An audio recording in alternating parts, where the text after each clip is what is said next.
What's up, Airsofters? This is Jordan from Odin Innovations, and How's it going, this is the newest upcoming release from Odin and PTS. Correct. The all-new EPM 2? We haven't settled on a name yet, so just the new EPM. Regardless of its name, it's one of the coolest mid-capacity,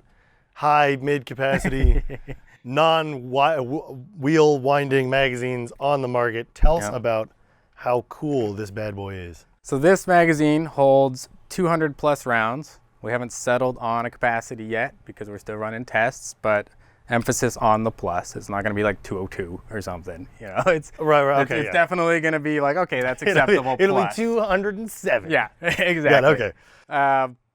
So the big thing on that is the capacity. It's still basically a mid cap. Doesn't have any wheels, reservoir, anything like that.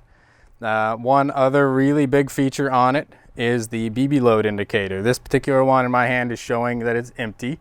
And this one is showing that the magazine's completely full. That's correct. Now, traditionally, that's where it would end, right? It would be you'd known it was full and you'd known it was empty. Correct. So And this accomplishes is showing partially full. Right, and that's a live indicator. So what makes this newest release very, very cool is this indicator isn't, you know, it's not as novel or as archaic as looking through a clear or smoked magazine. This gives you a very cool all black magazine or whatever color you decide to go with plenty of texturization, and that live bright orange indicator gives you a live count of kind of how much you've got. So anywhere from 200 plus down to 0, you'll know kind of about where you are. Correct. And big thing with that is you don't need to know, do I have 27 BBs left? You need to know, do I have enough to breach this room? Right. Or should I change mags right on the fly? And if you pull it out and you see one in the top, you don't know. You've got at least one round. You know, with this you can say, okay, cool, I'm halfway. I'll totally breach this room. Or even, you know, I've got the last third, about 200 rounds, so maybe 90 rounds left. I can probably make that happen, or you know, 80 rounds or whatever. So that's cool. Yep. And so the we don't put any marks on it because it's going to change depending on your BB weight, how old the magazine is. That's going to alter where halfway is on it. It's very situational. You'll have to learn yourself how many BBs roughly you have left at what positions it is. We couldn't mark that because it won't stay consistent. Right. Now, obviously, you know, some things are subject to change because these are prototypes and these aren't the final versions. But just going over some of the outside details that have made this a really, really nice mag kind of overall. You've got a dot matrix on the bottom for identification. You've got plenty of texturization on the sides and on the base plate, so you can get a really good finger index on there. The ribs as well. Ribs on the front and on the back, and I also noticed the flat section, which should make these also compatible with some of the less friendly magwells like the 416, things like that. The original EPMs were some of the best mags for compatibility, and we've kept that upper section almost exactly the same. The innovation doesn't just stop with that follower either. You guys have also changed the indicator. I'm going to call it the indicator because we're going to talk about the follower. Yes. So the innovation hasn't stopped with just the indicator. You've also redone the follower to make it feed more consistently. So tell us a little bit about, without obviously divulging kind of your design, but how have you improved the follower from what we typically see? Don't mind Nelson, he's just here hanging out.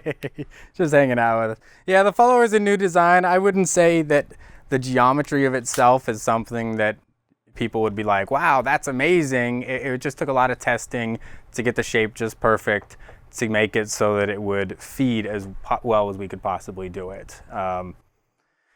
The old follower definitely fed well, but had a little bit of a tendency to kind of bind up a little bit, so we wanted to totally go in a different direction and redesign it. Right. And the added functionality of having an inner and outer shell makes maintenance, teardown, and repair a lot easier with a magazine like this.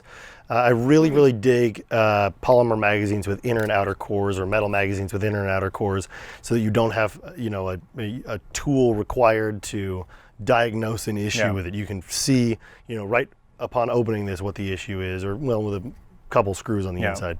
And the inside of it comes apart so much like you're used to with mid caps, that you can take the shell out and undo one area and pull the spring out of it. So you're not trying to take apart something with this spring all under tension in it and stuff. So it's still the simplicity of how people are used to with mid-cap.